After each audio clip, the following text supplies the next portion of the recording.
點解咧？有時候咧入到一間鋪頭，又或者咧同某個 sales 傾偈嘅時候咧，佢哋會好似有種魔力咁嘅，令到你嗰下咧好似唔買唔得咁樣樣咧。中小企又可以點樣樣喺唔傷害自己品牌嘅同時，應用到類似嘅方法，令到你嘅客人咧更加心甘情願咁去買你嘅產品同埋 service 咧。今日咧我哋會講點去提出 offer， 令到你增加銷售。Hi， 我係阿 Day， 戴翻個頭盔先。今日呢條片咧會講到好多感覺嘅，但係感覺嘅嘢咧每個人都會有唔同嘅，所以如果你唔同意呢條片用嘅例子呢，完全 OK 嘅，你可以喺留言嗰度分享下你嘅感覺。OK， 我哋戴完頭盔，馬上開始。想同大家講一個咧如有雷同實屬巧合嘅真人真事啊！話說我有個朋友咧，佢好注重投資自己嘅健康嘅，經常會喺一啲連鎖嘅保健品公司咧買唔同嘅保健品翻嚟。有一次咧同佢傾開偈啦，先發現咧呢間公司嘅 marketing 咧真係好犀利，佢可以令到啲人咧有一種咧唔去佢嗰度買嘢就會有好蝕底嘅感覺。佢哋係點做到嘅呢？首先佢哋會三不五時咧就會 send 一個 SMS 俾你，通常嘅內容都係：喂，陳小姐，生日快樂啦！呢3至5日落到嚟門市啦，我哋會免費送翻一份價值199蚊嘅生日禮物俾你。生日當然唔係重點啦，佢哋可以話婦女節有禮物送，又或者係中秋節有禮物送。重點咧係免費，同埋咧可以帶到你去門市。咁你可能會諗啦，其實我都冇乜蝕底啦，攞落門市就有禮物收咯，何樂而不為呢？咁樣。而且咧，如果唔喺指定時間落去，我又會冇咗一份原本屬於我嘅禮物咁樣。咁所以咧，好大部分人咧都會心甘情願咧落去門市嗰度換禮物嘅。咁落到門市又會發生啲咩事呢？其實咧佢哋都唔係好 hard sell 嘅，不過10次大概有9.8次左右啦，你都會啱啱好咧有一啲會員積分咧就係過期噶啦。咁啊 sales 咧就會提醒你，咦，你而家有1000積分，下個星期5就到期咯噃，會唔會諗住用埋佢啊？唔好嘥啦咁樣。而家咧只要買2000蚊嘅嘢，呢1000蚊嘅積分咧就可以減1000蚊啦。你睇下會唔會有啲咩嘢想買啦咁樣？哇！咁你嗰下可能心諗，哇，辛辛苦苦儲咗啲積分翻嚟，如果唔買嘢咁樣，我咪嘥咗咯咁樣。咁反正呢啲健康嘢其實都會 keep 住食噶啦咁樣，不如一次過買埋佢啦咁樣。於是者咧，你又買咗2000蚊嘅嘢。阿 sales 咧喺你埋單嘅時候咧，仲會同你講：啊，陳小姐，你今日買嘢真係好抵啊，又慳咗1000蚊。另外咧，又賺多咗1000嘅積分啊咁樣。冇錯，佢又會再送1000積分俾你。過多1-2個月咧，佢又會 send 個 SMS 叫你有另一份禮物俾你嘅，如此類推咧，你就會不斷咁 loop 翻落去呢個循環入邊啦。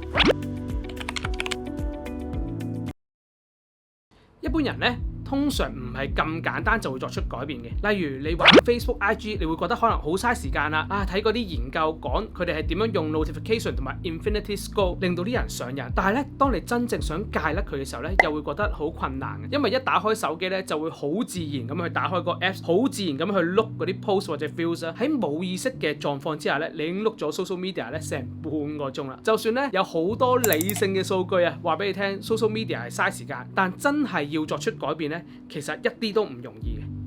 銷售都係一樣。喺香港地咧，我哋有好多人咧習慣咗拒絕銷售嘅。街邊見到傳單，佢揼低頭揾路走，又或者有推銷電話打嚟咧，好快咧就會 cut 佢哋線噶啦。只要咧客人覺得你係 sell 緊佢啊，佢腦入邊嗰個自動導航系統咧就會傾向 reject，而唔係好理性咁去分析一下到底呢個 service 係啱佢啊，定係唔啱佢咁樣。所以我哋可以點樣去做呢？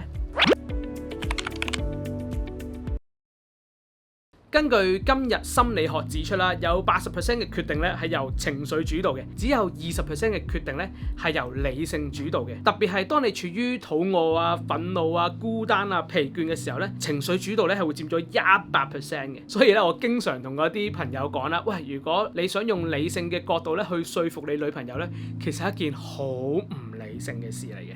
第二個咧，要了解客人點解 take action 嘅公式咧，就係淨客戶價值。簡單嚟講，喺客人嘅心入邊咧，佢係會計條數嘅。我要買呢樣嘢，本身要俾幾多錢出嚟，或者俾幾多時間嘅成本出嚟咧？咁我可以攞到啲咩嘢翻嚟咧？我可以買到更加多嘅方便，肉體上會更加多嘅滿足，有更加多嘅自信。簡單嚟講咧，咁我可唔可以攞到更加多嘅嘢翻嚟咧？總之咧，呢個淨客戶價值咧，唔係一個好科學、好理性嘅公式嚟嘅。佢更加係一種感覺。如果咧客人覺得係賺咗啦、方便咗啦、好抵啦、好正啦、合乎佢嘅身份啦，佢哋咧就會傾向咧係去 take action。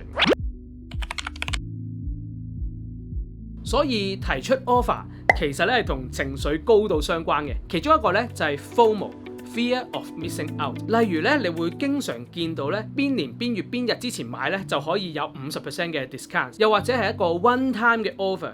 如果而家立即買就可以送多某個優惠俾你啦，而家唔買就冇㗎啦咁樣。又或者係咧片頭所講過嗰個保健品積分策略啦咁樣。呢啲咧都係屬於用呢個 FOMO 嘅情緒去提出 offer，從而咧鼓勵咧去 take action 嘅。另一個咧好常見嘅例子咧就係 SaaS 嘅 platform。通常咧我哋喺 online 想 subscribe 一個軟件咧都會係一個月100蚊，但係如果譬如話訂閱1年就1000蚊咁樣啦，咁變相咧你就慳咗2個月喎。咁呢種慳咗嘅感覺咧，都會令到你想 take action 嘅。又例如咧，你去買床褥啦，好多時候咧你會見到啊咩免費試瞓90日，唔啱嘅話咧可以退貨退款。咁你可能會諗，哇咁都幾好啊，可以試到啱。如果真係唔合適咧，我先退貨咪 OK 咯咁樣。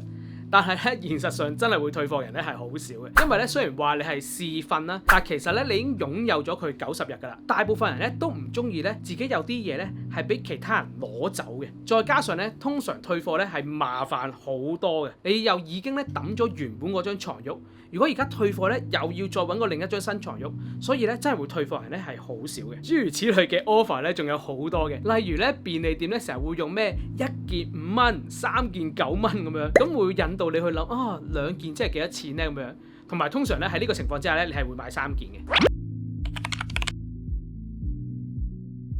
所以咧中小企可以點樣諗一個 offer，令到咧客人咧更加願意咧係去 take action 咧？一個好嘅 offer 咧包括3個元素嘅。第一就係客人咧要有賺咗嘅感覺，又或者係佢唔買嘅就會蝕底嘅感覺。第二咧就要有刺激性，呢個刺激性咧可以係時效性啦，又或者係其他嘅元素。但係咧千祈咧唔好平凡，例如咩全年9折啊，或者免費1個鐘咧就完全冇刺激嘅感覺啦。仲有一點咧就係要俾客人咧有得揀，盡量咧唔好只係得1個 offer。如果咧你只係得1個 offer 嘅話咧，客人咧就只係能夠諗到啊，一係 take 呢個 offer，一係唔 take 呢個 offer。咁好粗略咁去諗啦，其實佢只係得50% 嘅機會咧去 take offer。但係如果你有3個 offer，佢就會變成咧喺呢3個 offer 同埋咧唔 take 呢個 offer 裏面咧去做選擇，咁咧會突然間咧增加咗做得成嘅機會，就會變成4揀1，即係75% 嘅機會嘅。咁當然呢個係好粗略咁講啦，你千祈唔好諗住話咩加100個 offer 落去，咁佢就有99% 去購買啦。因為咧令到客人覺得好煩，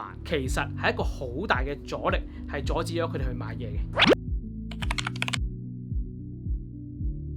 最後咧都好想苦口婆心去提一提大家，我喺成條片入邊咧一直好迴避一個字眼，就係操控。我其實咧有啲掙扎咧講唔講呢個 topic 嘅，因為咧我唔想大家有一種咧操控客人嘅感覺啦。但係如果咧唔識得點去 set offer 咧，喺 conversions 裏面咧係真係會差好多嘅。所以咧當你每一次去諗一個 offers 嘅時候，真係值得問下自己，到底而家呢刻嘅我係俾緊個客人一個行動嘅 energy 啊，定係純粹係操控緊佢哋咧咁樣？唔好以為咧做生意咧就一定要成為一個 PK 啊，因為咧物極係會必反嘅。中意呢條片咧就俾個 like 啦 ，subscribe 呢個 channel 啦，同埋撳埋個鐘仔啦。可以嘅話咧都可以 share 呢條片俾你嘅朋友。我哋下一條片再見，拜拜。